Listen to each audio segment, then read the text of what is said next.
Welcome to the I-80 Club, the Nebrasketball Hour. I'm not Jack Mitchell, but that is Kaleb Henry. We are here following Nebraska's overtime win over the Iowa Hawkeyes. Jack will be here shortly. Kaleb, classic Lincoln traffic. Jack is still in his car right now on his way home. How are you? Jack will be here shortly. We hope. We hope. My God, my wife literally just finished making dinner. I walked upstairs, and then you said, Josh, do you want to start the show? And Jack goes, I could do it from my car, to which we said, absolutely freaking not. So Jack will be here shortly. Have no fear. Hopefully he's still getting the bourbon, Kaleb, following an OT 84-75 win for Nebraska. This is the Nebrasketball Hour. We would love a like. We would love a subscribe on your way into the door for this pod tonight. And we are proudly brought to you, as always, by Nebraska Realty. Kaleb, where's that office located? Where's that I don't know office if I'm located? mirrored. I'm just trying to point here. Wahoo. You got it. Wahoo. Nailed it. Absolutely nailed it. We are so happy to be here. I can get kicked out of here. There's no more games. Yeah, exactly. Yeah, what are they going to do? Not allow you back in the building for, what, 8 months? I guess that's going to be in the cards for you, Kaleb. Wow, what a game. Thanks, everybody, for waiting. We apologize for going just a little bit late on this one. As, again, Jack makes his way home. He will be in here very, very soon. But what a game, Kaleb. Nebraska picks up their 26th win of the year, matching the program record for wins, of course. That one was after she was all said and done. Many more opportunities await. A maximum, Kaleb, of 9 games await Nebraska. A minimum of 2 games wait Nebraska. Wow, the regular season comes to a close in a very memorable way this afternoon. It does. And as you lay out the numbers, you look at, okay, because what was that team? They went in 90, 91. They went 26-8. Was that it? I believe that's the number. So right now you're 26-5. At worst, you can get to 7 losses. Like that's already in the cards right now. Like you already can only get to 7 losses. But okay, can you get to 30 wins? If you get to 30 wins, things have started to get real special for you because not just Big Ten tournament, but NCAA tournament. Yes. But you're right. It was emotional here. Like doing the senior day stuff before the game, I get it, because it can be, if you do it after the game and you lose, you can just kind of be like, ugh, like you're drained. But going through it before the game, and then like it all built up. It built up to Sam. Like that's really what it was. And I don't want that to take away from Rink and Jamarcus. Jared Garcia hit a massive 3 in the first half today. And then, like, and you knew after that he was going to go in for that layup, and it was like, maybe not. I was maybe just not. Like, get the ball out of his hands. Get the ball out of his hands, please. Somebody take it away. Oh, he clanked it. He's going to force this one. But still, like, you built it up, and you had Kendall Blue in there too. Obviously not the year he wanted after the success he had before transferring in, but it all built up to Sam. And you get there, the place is loud. He's walking in, gets the hug from his dad. They take the pictures, and then you're like, okay, focus up, because in 10, 15 minutes now you're going to play a game. And what do you get? You got another slow start from Nebraska. But the place was emotional and raucous and booing like right away from the first tip, which is fun. Like you want that for your home court. You want it to be angsty a little bit. You don't want them to throw stuff. There were messages, don't throw stuff, other than Robert Washett's laptop on Rink Mass Dunk. But like, you went through and you had Nebraska play really, really well, go into halftime leading, and then get up by, 11 points in the second half. But Iowa claws back. You think you've got it like locked down with 90 seconds to go, because you're like, okay, you'll play some defense. They'll take some time to get shots. No. Wide open layup. Oh, crap. Missed free throws. Oh, no. And then you get down and you're like, okay, there's you're only up by 3, closing seconds, and of course, offensive rebound. Yep. Like you thought, okay, Sturtz missed it. You feel really good. Oh, dude, that was rebound. a great first part of that defensive possession because that shot was defended well. It was a terrible shot. Yes. Misses it so wide. It was so forced. It's a pass, basically, right? It doesn't hit anything. It just falls right into his hands. And then who's wide open at the top of the key? Oh, the guy who's been getting wide open layups this whole last minute. Of course he hit it. You didn't have to worry about slipping on the Iowa huddle because they're not Illinois. They didn't. Good joke, by the way. So you were good there, joke. but you go to overtime. Not to give it away when we get to the Ryan Anderson Memorial Player of the Game later. But hello, 5 minutes of Cale Jacobson. Right away hits a three. He's playing good defense. Sam is playing really good defense. Jamarcus, he got and Jack noted this early, he had the assignment on Sturts for a lot of the game. And he just was not getting a lot of shots, even with all the switching. Jamarcus plays really well, but you get a three right away from Jacobson. You go up 5. Iowa punches back with their 5. And then lo and behold, so it's tied. Another Jacobson corner 3. Massive. And then from there, Iowa missed 2 shots and had 2 turnovers. Yeah. By the way, it was Purdue, not Illinois. Who cares? Yeah. Whatever. I didn't want to correct. It's an Animal House moment. I'm going to let you roll. I'm just going to keep letting you roll. When the Germans bombed Pearl Harbor. Okay. Hey, what's that stat? And Connor Happer's probably not watching right now, but it's like if you go on a 10-0 run, it is called a kill shot, right? Yeah. So Nebraska, how about that they end the game on a 9-0 run? So just short of a kill shot, but I think that fits because this was such an interesting game, and I can't wait for Jack to hop on, mainly so I can eat dinner, but also so I can watch you guys talk about this one. Caleb, this was a game so often in the second half where Nebraska was up by 10. They were up by 11. They had multiple possessions late in the game where bucket would have put them up by at least 13, 14 if they make a 3. And they were unable to get those buckets. And I just remember thinking in the moment, like, shit, is this going to be the thing that comes back to haunt them? But you guys will have plenty of time to talk about that. I wanted to talk about Cale Jacobson in my remaining minutes here because he goes 6 of 6 from the field. He knocks in a couple of threes as well. 30 minutes. He played more minutes than Bearkay, who of course got the start as he does. 6 for 6, 2 for 2 from 3.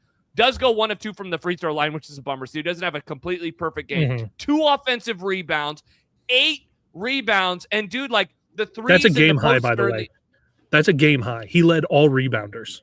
Wow, incredible. Nebraska comes up just -3 on the rebounding edge in this one, only -2 in the offensive rebounding edge as well. And so, like, the overtime stuff he's going to get praised for, obviously, right?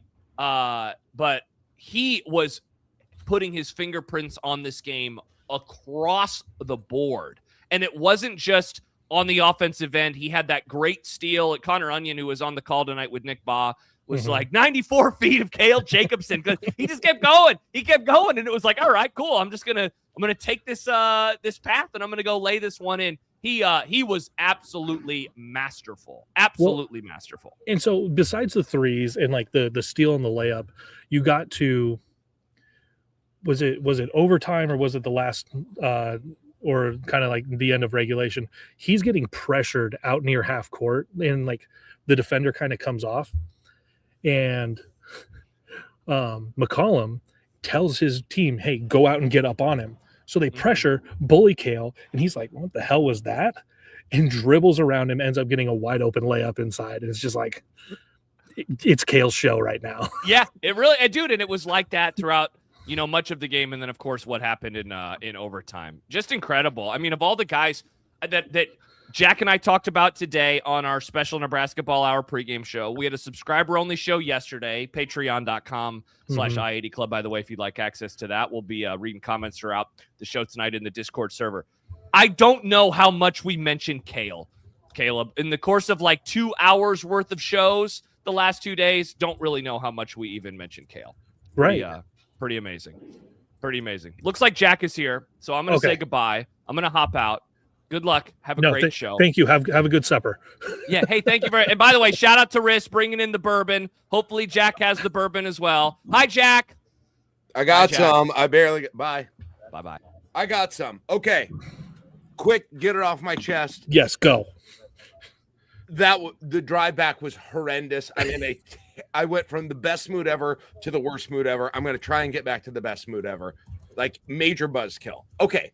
Trying. Kaleb, if you talk about the game a little, you might get me back in the game state of mind instead of frustrated state of mind. Tell me. No, you're good. So quick recap for you is we talked about the game, slow start, of course, but Nebraska goes into halftime up, gets up by 11. You think you've got it with 90 seconds to go. Easy layup, missed free throws. They hit a 3. You go into overtime, and it's the Cale Jacobson show. All caught up?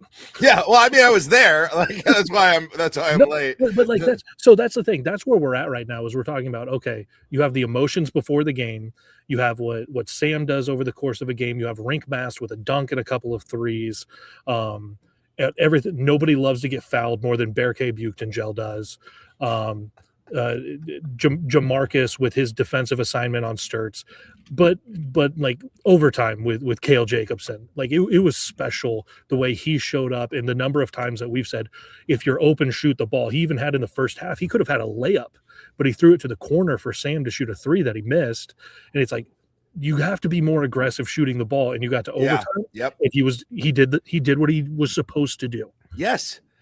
I don't know why he has to be like coaxed back into that every once in a while. He had an open layup. And I don't mean to start on this note, but you just reminded me of that. Like, I can't believe the first thing I said in this game was ripping Cale Jacobson or something because he was the absolute savior tonight. Just off the top, number one, and I am going like the top thing about tonight is they won a game against Iowa that they lose in every sport all the time. And they won it in kind of the way Iowa usually wins it, right? It just they got it done, and that's what I asked for. That's what they did. And so that's the bottom line. This night would have been miserable had they not finished off overtime. I mean, I can't even begin to tell you how miserable it would have been. And so instead, it's the other side of it. It's a win. Like, I mean, I don't know what it is about Iowa. Like, I just don't know, because there's not a whole lot about this game that made me feel a ton better going into the tournament than I did before it, other than the result of the win. The result of the win and the seedings and the potential getting to Oklahoma City. We can talk about all of that part of it. But the things I thought Jamarcus Lawrence played better tonight, quite a bit better than he had been. So I think that was important. Like he still had the, where the hell are you throwing that? Yeah, a couple of times. Everyone did. The amount of turnovers. That first half especially, where it was like, where's that ball going? The number of times throughout the game where Rink Mast is, I don't know if he was getting pushed, but he just kind of like throws the ball into space. Right. And it's like, okay, now that's a live ball turnover. Yeah. I mean, the amount of just forced passes that got intercepted, and I don't know what the turnover number ended up being, but I haven't really seen the box 12 yet. Only 12. Wow. And Iowa had 19. Wow. All right. It wasn't as bad as I thought. It wasn't, but Hoiberg had 4 again. Like the turnovers continue. And still they were better on them than Iowa was, but it was one of the biggest problems with the offense tonight. It was the turnovers. And it was, again, so much of them just on passes. It wasn't, getting the ball. It wasn't losing the ball off your foot or getting it stolen. I'm sure there were some of those, but Rink had it stolen up near the top again. The ones I remember are passes that got intercepted. So many of those. And so, like, I think you can have both feelings. I think it means a lot that they win. I think it can create momentum. It's an unbelievably better result than not having hung on to win that game. There were very few individual things that I saw that make me feel a different level of confidence than I did going into the game. That's it. Like, that's it for me. I hate to hate to have that be my take after they beat out. And I was, just giddy when Cale hit that second three. I mean, just unbelievable. Each side, I mean, what a freaking story. I can't believe it. And they had to have someone do it. Well, and here's this, Jack, talking about Cale, and this is what Josh and I just said. So he ends up in a 3-way tie for the team lead in points and grabs a game-high 8 rebounds. Like nobody. Yeah, I know. At one point, I turned to my daughter and I was like, "He's on double watch." It was like, and I would love to know the X's and O's of, and Fred left him in for so long. Like Fred, he wasn't, he didn't look like he was going to be the leading scorer, but Fred left. It was kind of an odd rotation by the end. Barricade didn't get a ton of minutes in the second half. Rank didn't get a ton of minutes. You had Sam with some fouls, and so he sat a little bit. I think Fred took him out. Crazy on senior night. I think Fred sat Sam a little bit because he was turning the ball over in the first half as well. Well, and Sam ends up with 36 of the 45 minutes that he could have played. 36 on that. What went well tonight? It's Price Sanford. Like when Price Sanford had the ball and he was going to find ways to score. What Price did inside tonight, he is a more skilled offensive player that he is.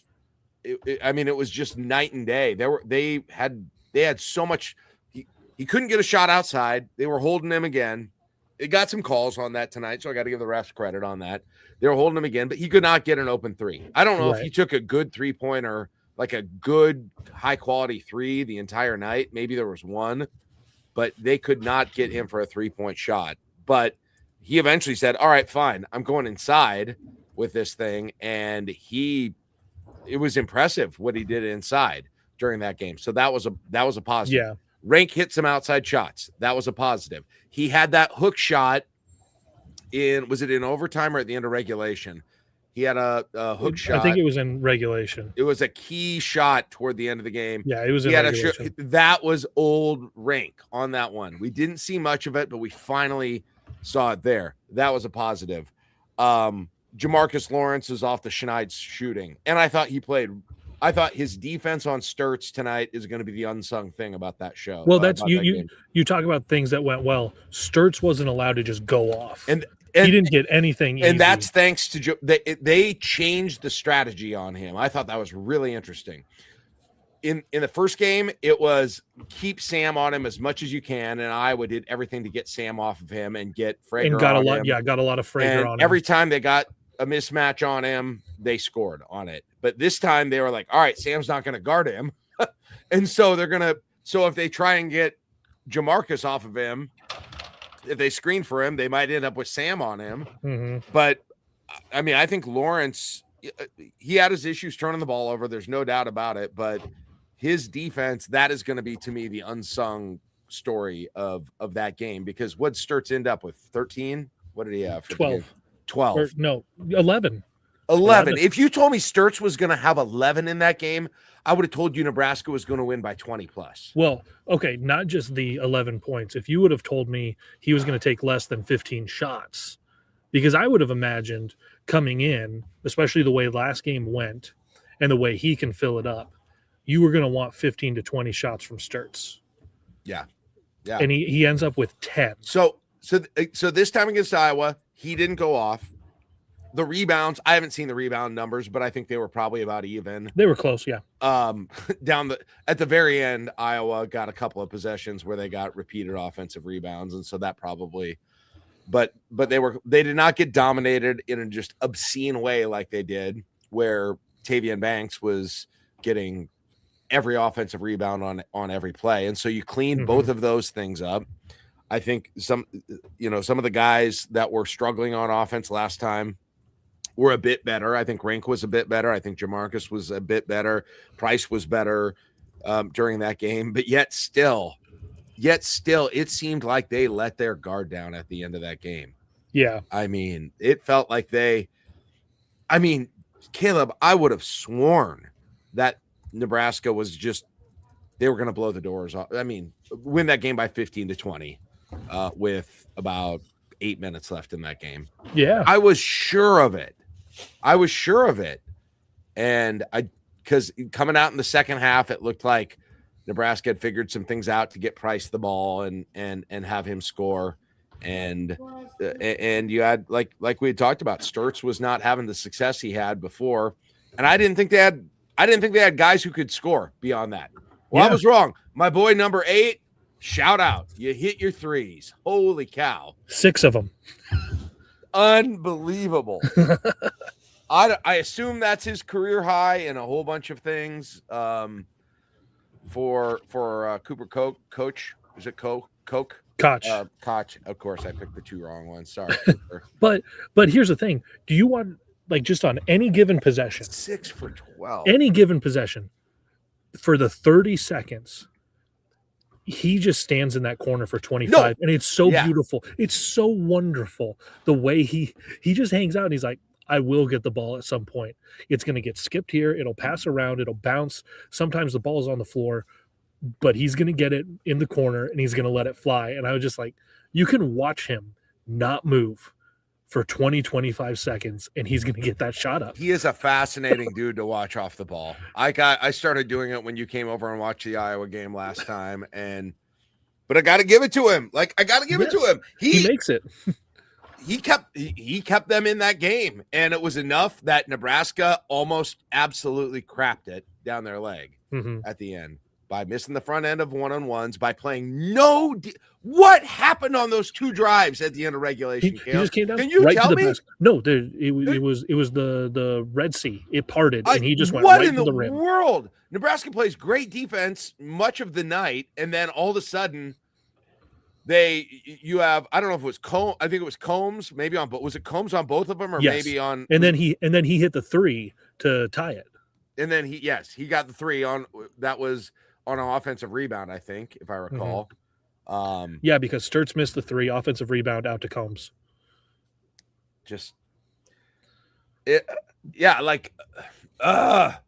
They should be hammering this team. I don't know.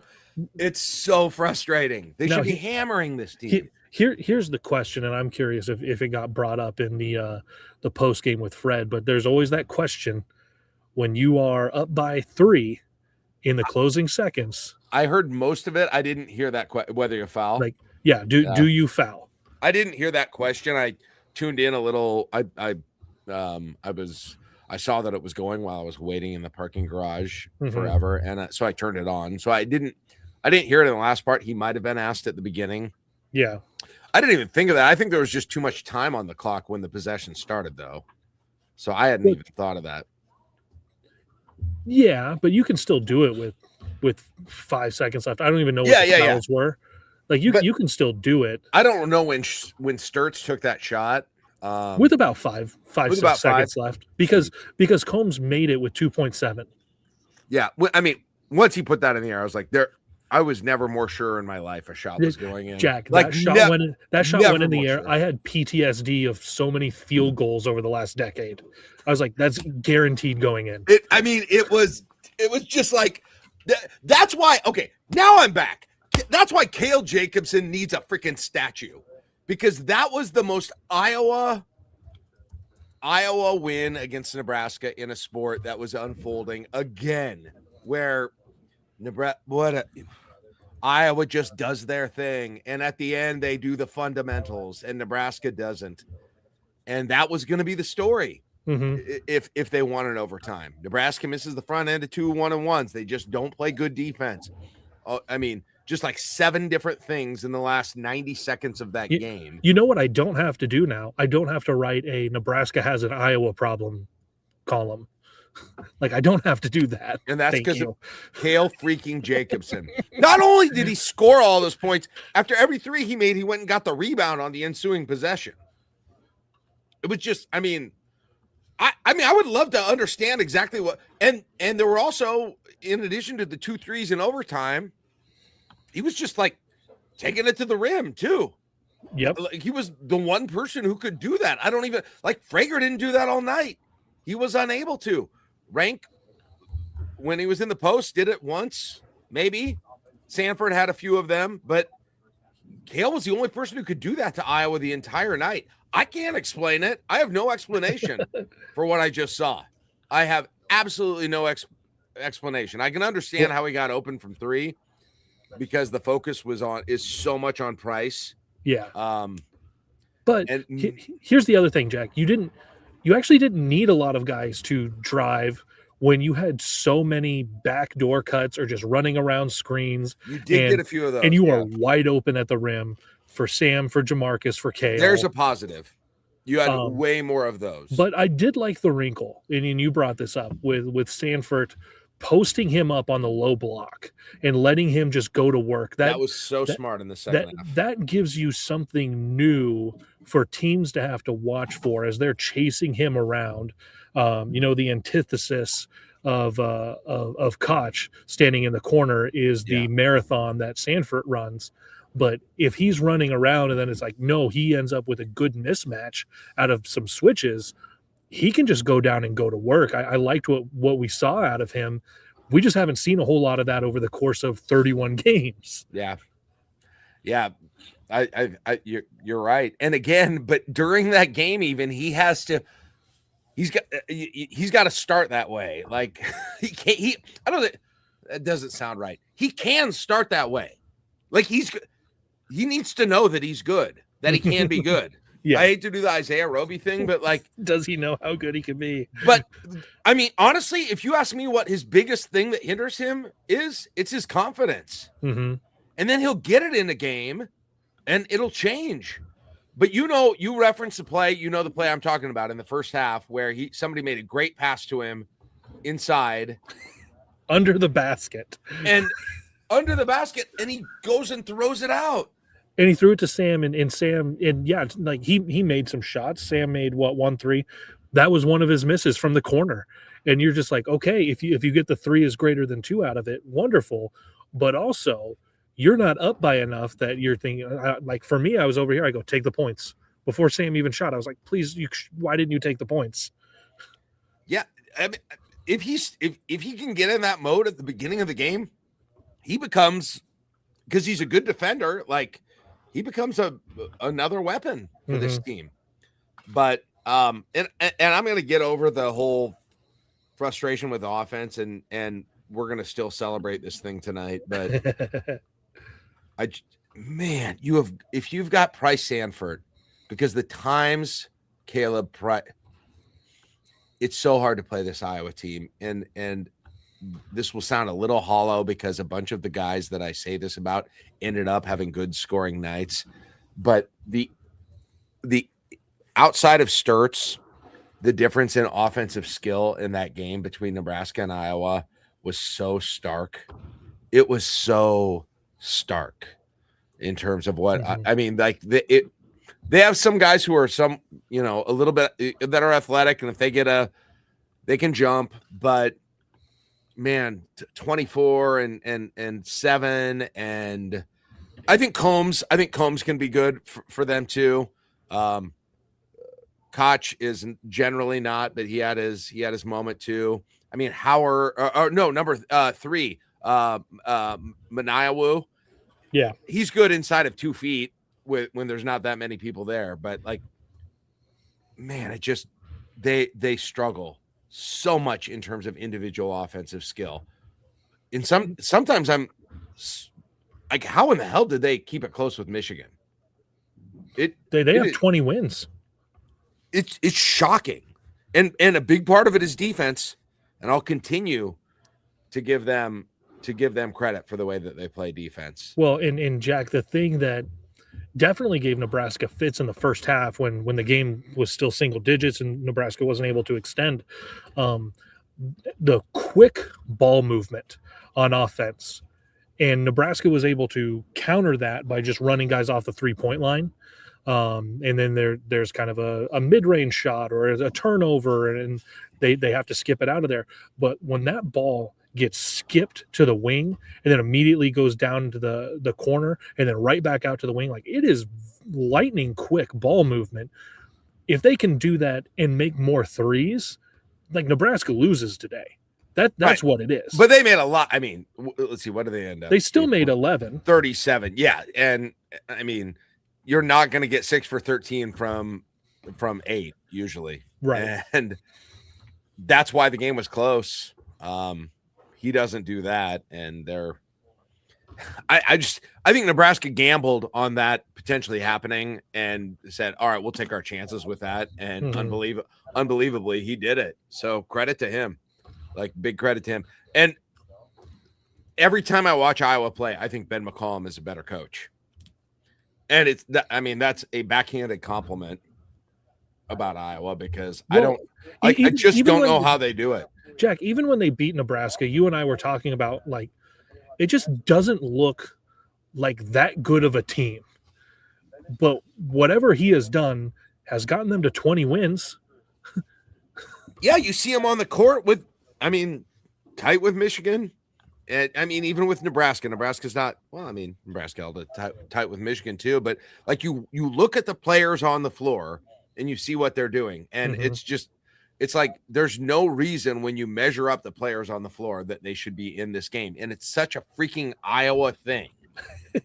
God, I hate that. And so the fact that Nebraska won that game with that and that the way they did it with Cale Jacobson is in the end so sweet. Because it's like Iowa was like, we're going to Iowa you right now. And then Nebraska was like, we're going to Iowa you. And then they did. So, it became so much what you and Josh were talking about on the Nebrasketball Hour earlier today, where Iowa, regardless of sport, makes you play their way. Yeah, whatever it is. iFormation said it's funny that Jack and Cale could be talking about Iowa football or basketball. That's the most annoying thing, but it's true.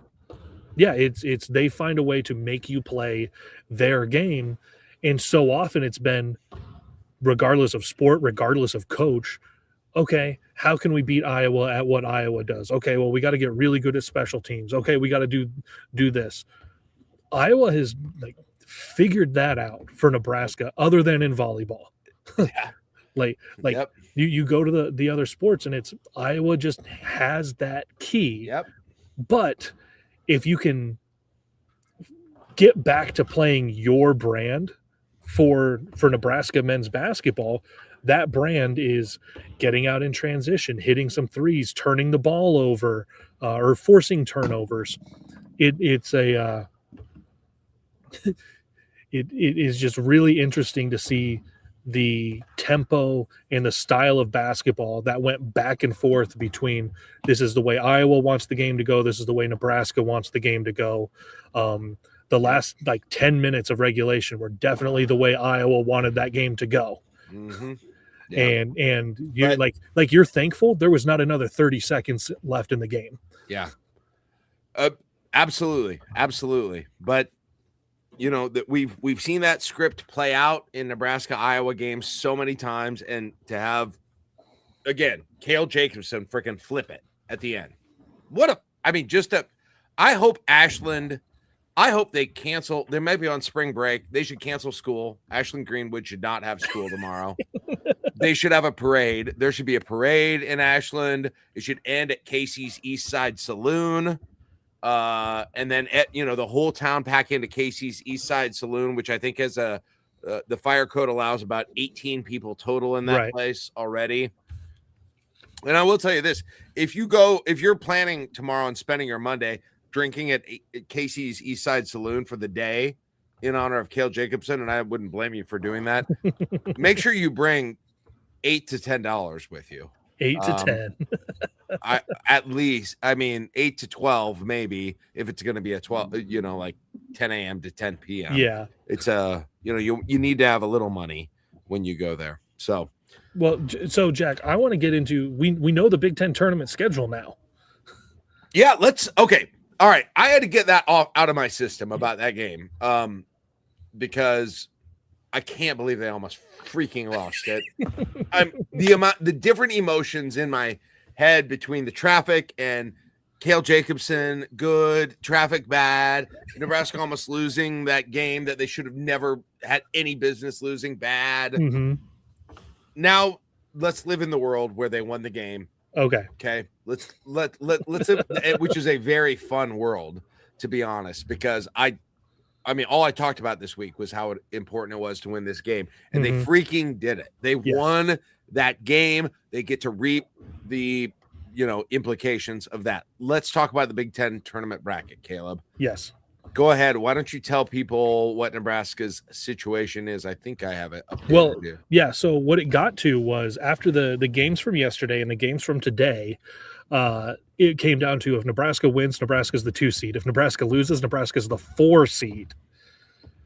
Nebraska wins, gets the 2. And here's where you're waiting for Nebraska, which, by the way, you got to wait all the way until Friday, 5:30 Central tip in Chicago. It'll be on BTN.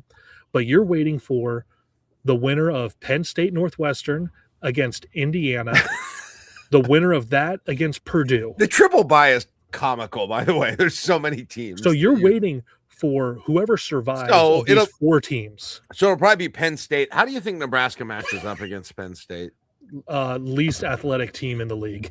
They beat Iowa, which is the least surprising thing because they're terrible. How did God? Okay. I can't. I know. I got to get away from this. How does Iowa do it? How do they freaking do it? Penn State beating them was the most. It made more sense than anything in my life when Penn State beat them. Okay, so Nebraska the 2, most likely going to be Purdue or Indiana. No more. The 3 on this side is Michigan State, who's waiting on the 6 UCLA and then the 11-14 Minnesota Rutgers. You avoid, at least until potentially in the championship on Sunday, 1 seed Michigan, 4 seed Illinois, 5 seed Wisconsin. And then it goes 8 on that side, 8 Ohio State, 9 Iowa.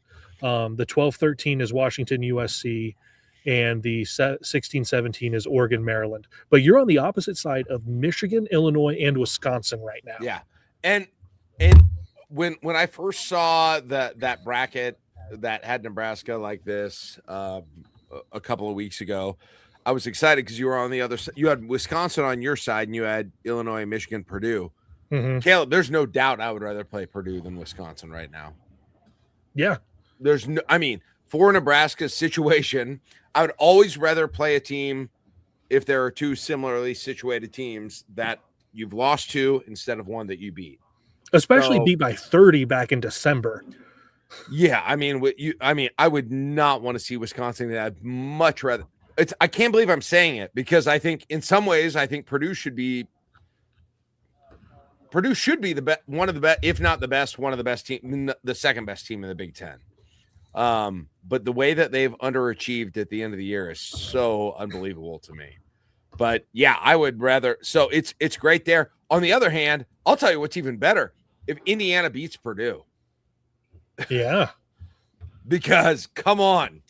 Now Jack, because then you're looking at, okay, what are the NCAA tournament? Like where's your order on that? Oh, Indiana knocked off Purdue and then Nebraska beat Indiana, just playing it forward from there. All right.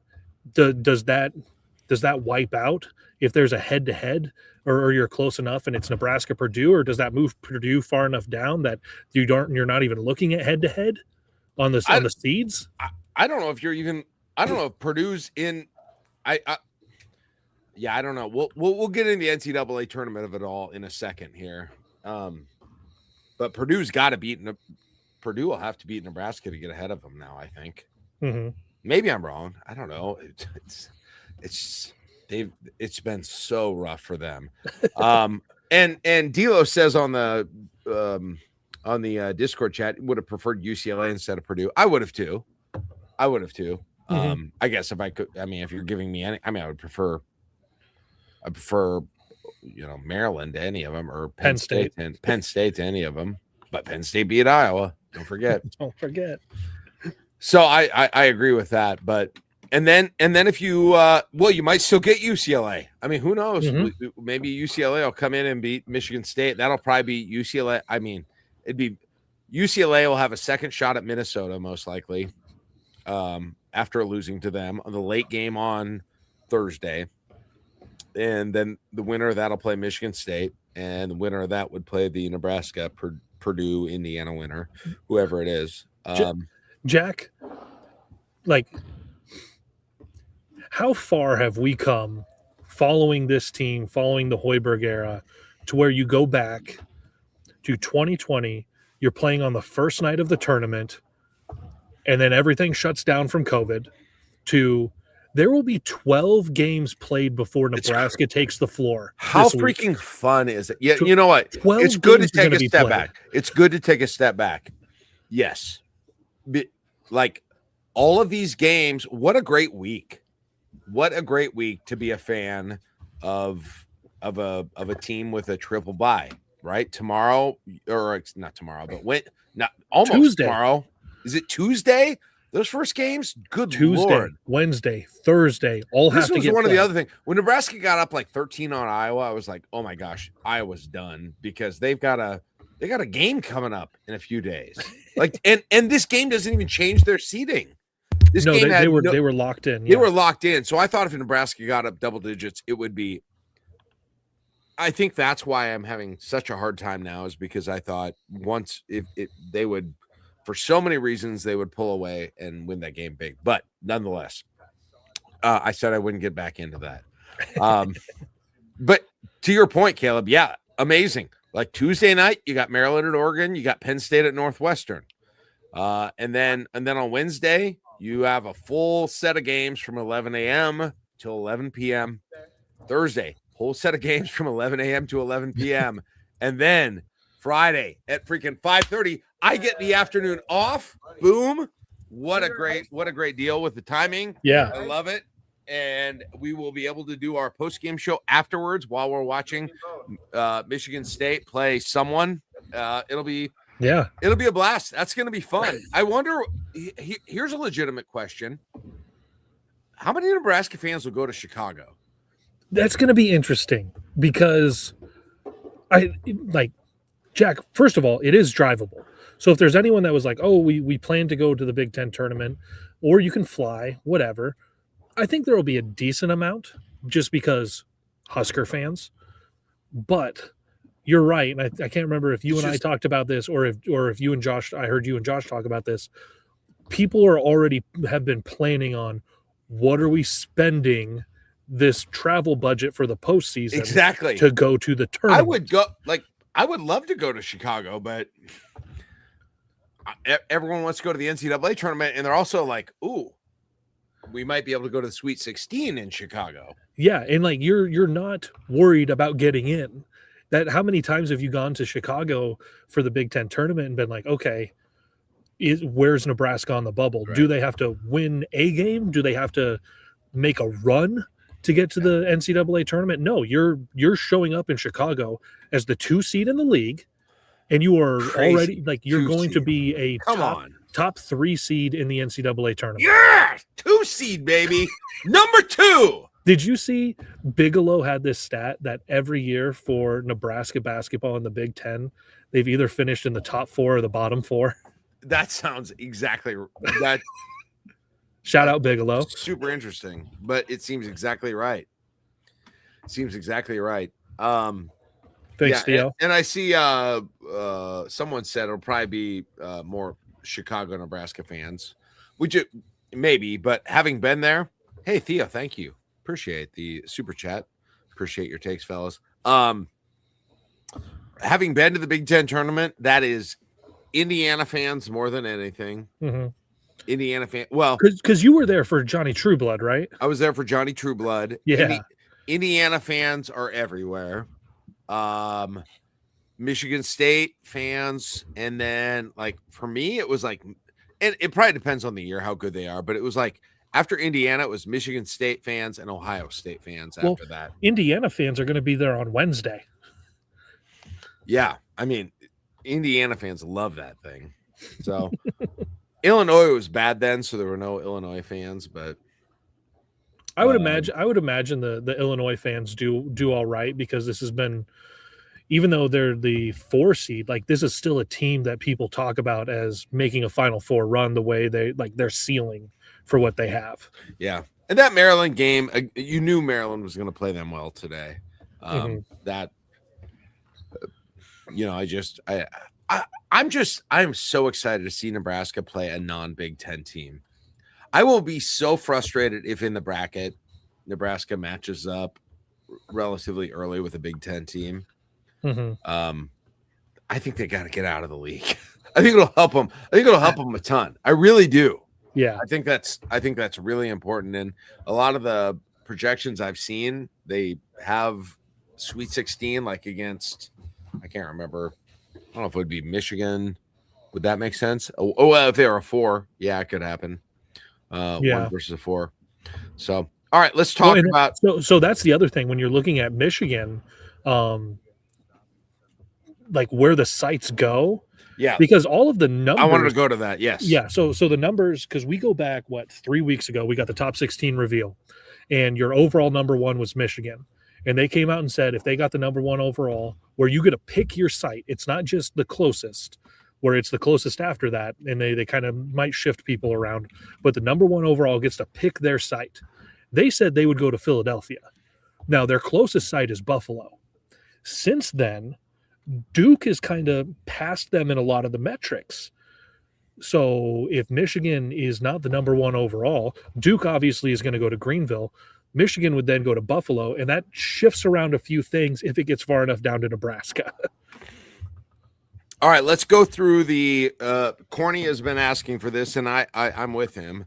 Let's look at the situation in terms of location for Nebraska right now.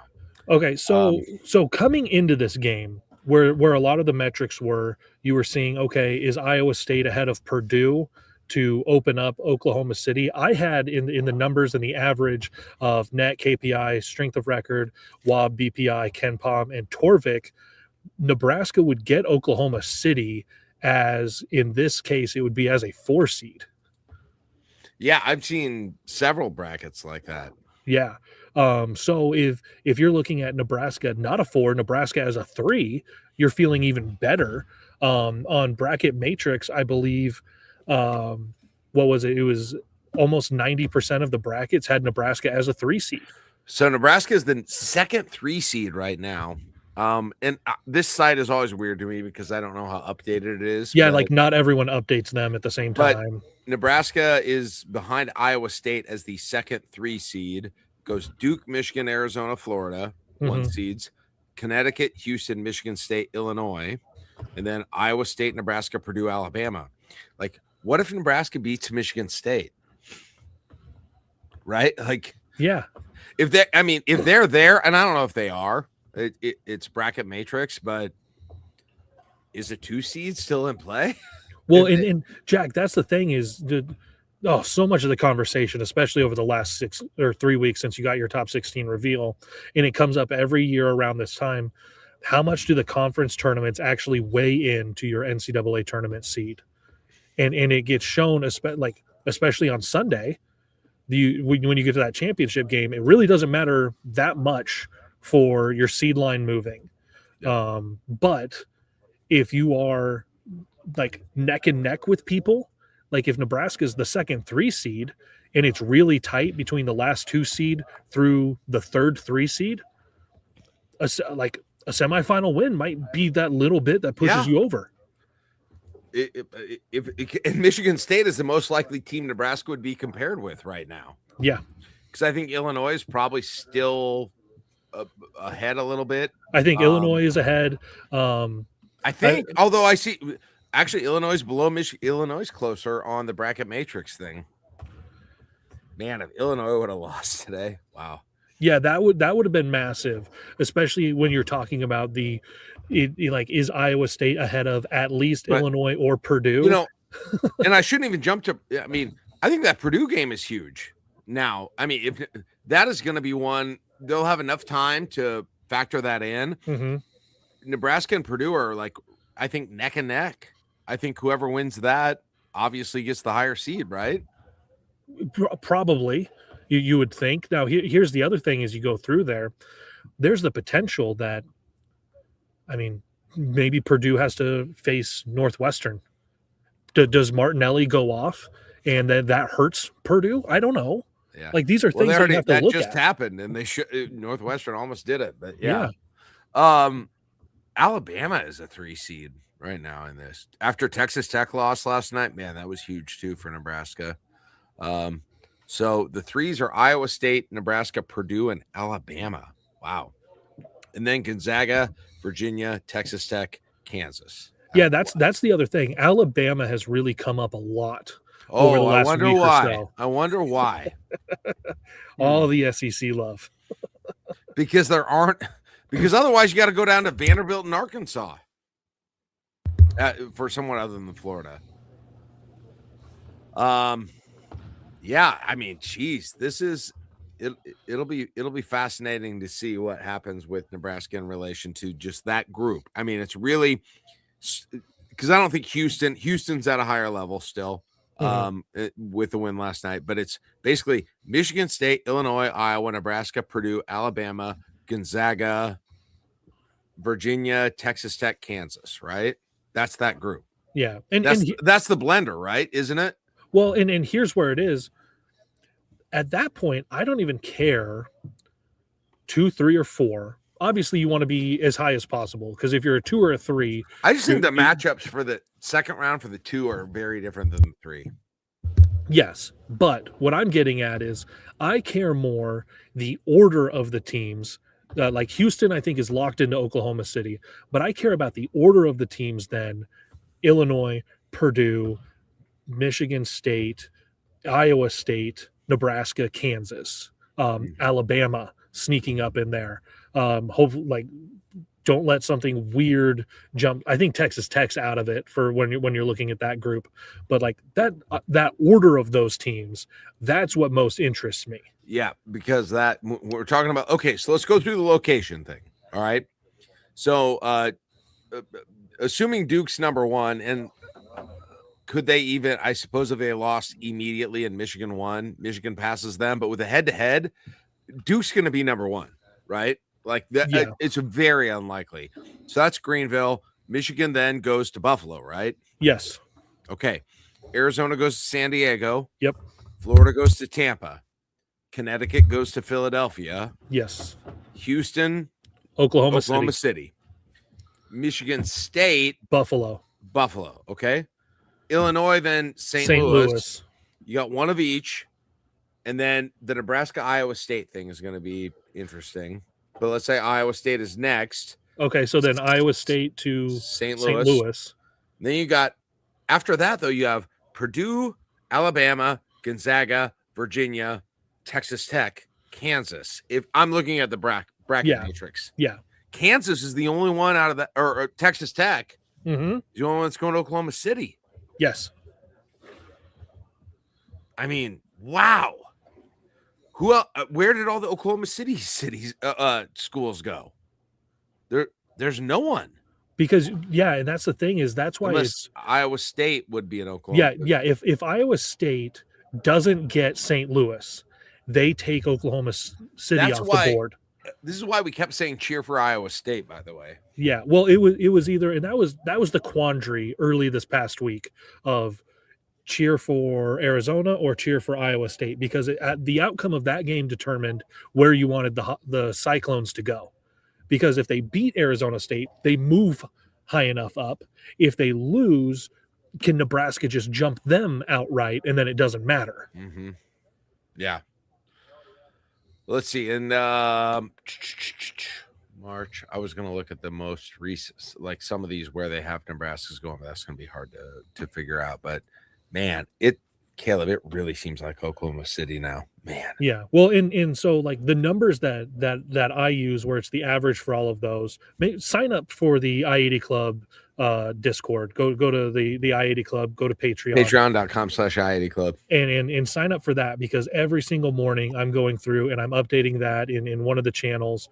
And we're all discussing what are the possibilities, who should we be cheering for? Now we're going to be into conference tournament week for the power conferences.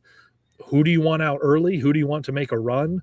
Who do you want, especially like with some of these smaller schools? Do you want someone to bid steal? And then that might change Nebraska's first round opponent. So I feel like you need to have Iowa State ahead of Purdue. Yes, that's where I'm at too. And Nebraska can help that by beating Purdue. Yes. So I think you're cheering for Iowa State. And then you're cheering against Texas Tech and Kansas. Mm-hmm. Those are the big ones. Yes. So I want to see the Big 12 tournament. I haven't seen any of these yet. I want to look at the Big 12 tournament bracket here. I'm going to pull it up here. So it is now out, as all of them are at this point, I think. And then you would have, so you got none of them play on the first day. BYU plays on the first day. Jeez. Even after that win. So Wow. Iowa State would play the winner of Arizona State and Baylor. Wow, it could get Arizona State again. Oh, you could get Iowa State beating Texas Tech. That would be helpful. And then the next day they would, Iowa State would play Texas Tech. Wow. So that Thursday first game, if it's Iowa State versus Texas Tech, you are a clone. Yes. Right? Oh, yeah. And that Kansas ended up getting the 3 seed. Are you kidding me? Yeah, So, they're waiting on TCU, Colorado, or Oklahoma State. That'll be TCU. So I'm a little worried about Kansas making a run. I don't. Here's the thing, though. Like, can they get to Nebraska? I don't think Kansas can get to Nebraska unless they beat Houston in that semifinal. For in like bracket matrix, Kansas is 1, 2, like 3, 4, they're 5. further They're down. 6 spots down. Yeah, like Kansas would have to beat Houston, and this would all be happening on Friday. Kansas would have to beat Houston, and Nebraska would have to like lose bad, regardless of who the opponent is, for Kansas to have a shot at jumping Nebraska. And the other thing you can't have is Texas Tech bump up. Yeah, you want to avoid that too. So and we talked about that with Iowa State. So and then they would have Arizona on Friday, probably. Texas Tech would. So and all of this will happen before, well, I guess the Arizona game, Texas Tech would happen the same time Nebraska's does on Friday. But still, Jack, we get to hang out all week and wait for Friday. I love it. We just those cheering. All I need is the cheering guides every day.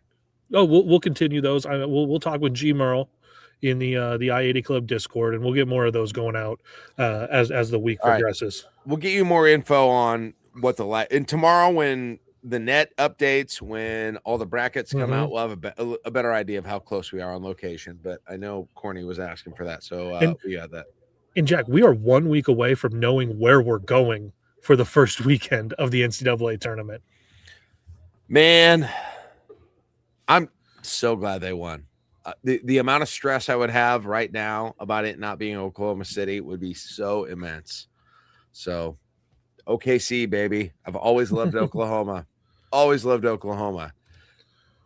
Real quick, we did not do the Ryan Anderson Memorial, the player of the game, by the way. Ryan Anderson, very much alive. You know what else is alive? The Nebraska Half Marathon. There it is. The Nebraska Half. Check it out, nebraskamarathon.org if you've been looking to run a half marathon. I've run a half marathon. Have you, Caleb? I have. Well, no, I have not. But sad. Okay, that's the end. Cross country days. I practiced enough to run a half marathon. That doesn't count. Okay. So I'm the bigger athlete than Caleb. You are, yes. And in any case, but what they're doing with the Nebraska Half is they're offering at a lower price compared to other races in the area. $59. So that's like half price what you're going to get most other marathons. And Nebrasketball, our listeners are going to get early with that promo code you see on your screen right now. That if you want to do that, promo Nebrasketball. And so that'll get you an additional discount as well, 10% off. So $59, that's getting you $5.90 off. And it's in Omaha. It's at Zorinsky Lake. This is a new location for this. Here's the thing you love. If you're Caleb wouldn't know this. He doesn't run half marathons. I do. But it's a flat course. That's huge. It's a really scenic, great for spectators. You're going to have people lining up and down the thing through the whole thing, which is great for adrenaline. If you've never done a half, this is a really good one to start on. So if you've been thinking about it, hey, I'm going to do one of these sometime. If you've been saying, I just don't know which one I'm going to actually do, is it one of the different ones in the area? This would be a great one to start on with the Nebraska Half. So that is coming up. It's May 9th, 2026. Look, March 8th, 2 months, you can still get there. You can still get there if you're interested in doing it. So I would very much recommend that as well. Plus, locally owned and operated, more than 10 years experience running high quality, well-managed races in Omaha. Lots of positive reviews. You can check it out. Lots of return runners as well. So May 9th, great time to register, kick off the new year. And, if you haven't hit your resolution yet, if you kind of got to March, you're like, I didn't really do it, sign up, baby. Sign up. Use the code Nebrasketball at the NebraskaMarathon.org, NebraskaMarathon.org, and do that. All right, Caleb, this is going to be short. Who was your Ryan Anderson Memorial Player of the Game? 1, 2, 3. Cale Jacobson. Okay, that's what I thought. Just like everyone. That's it's especially when you got to overtime and it was kind of winning time, but even over the course of the game, Jack, where it was like he's out there, he's playing this game, and he's getting all of these minutes. He showed up in a big way, and helped send out the seniors, who was so much. It was so much fun after the game to see Cale come out and Rink come out, and I got a video of Jamarcus walking around the arena. I think he high-fived every single person as he walked around. Man. It was fun to see these guys. Fun to see Jared Garcia get a moment in the game. Hit that 3. Yep. Yeah. It was an emotional day, but you had to have guys who were not seniors step up to get it done too, so that you could you kind of got that extra moment afterwards. Yeah, absolutely. I was hyped during the senior videos. Oh yeah, hyped isn't the word. I was just emotionally connected to that game, and the drive home took me out of it. But I'm back in a good place. It was great to talk about the game with you and everybody who's listening right now and watching right now or after the fact. Real quick, couple of things. Number one, like and subscribe to the YouTube page. That's free. There's no cost to it.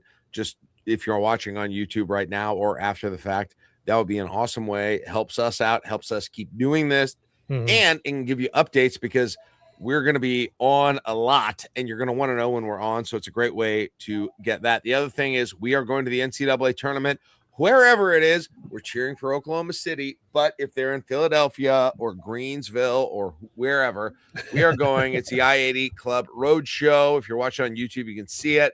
We've got to thank Husker Power Products.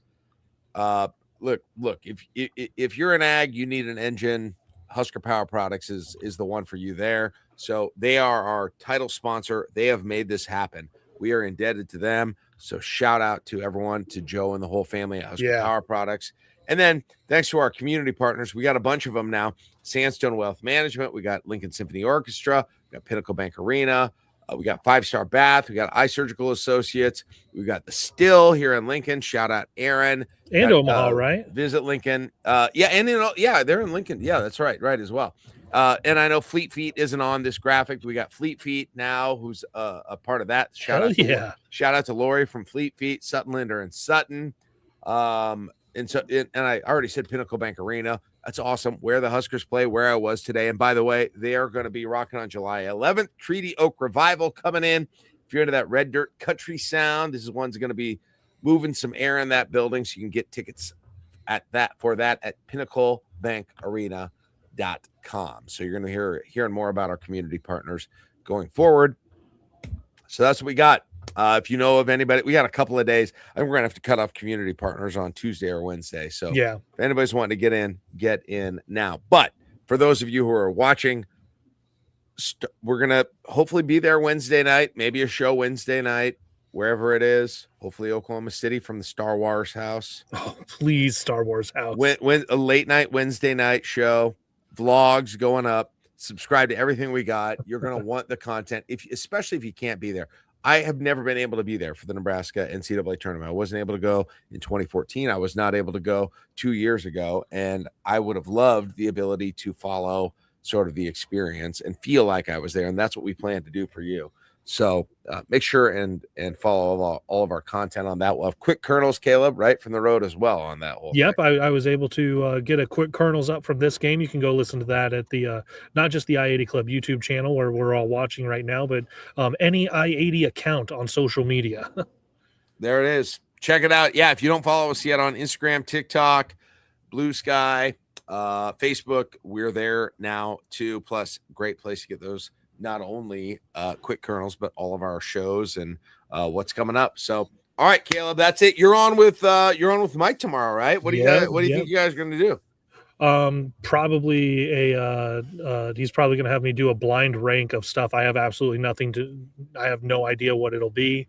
But definitely we're going to talk Nebrasketball, and I'm sure we'll get into some football as well because it is spring practices, but yeah, we're Nebrasketball. And some free advice, right? And free advice. It's always good to get to the free advice at the end of the show. All right, that is it. Hey, thank you for your patience with me being late. Screw the parking garage being full and Normal Boulevard being down to one lane. I apologize. Thank you to Josh I don't know if he's watching or not, but thank you for him for covering for me. Caleb, thanks for staying late there tonight. Yeah. Appreciate it. All right, I'm going to wrap it. Have a good one, everyone. We will see you, I guess, Friday night for Nebrasketball hour. This is awesome. There it is. The 2 seed Friday night after a game against Purdue or UCLA or Indiana, I should say, or hopefully Northwestern or Penn State, right? We'll see. Let's go, Martinelli. Have a good one, everybody. Bye-bye.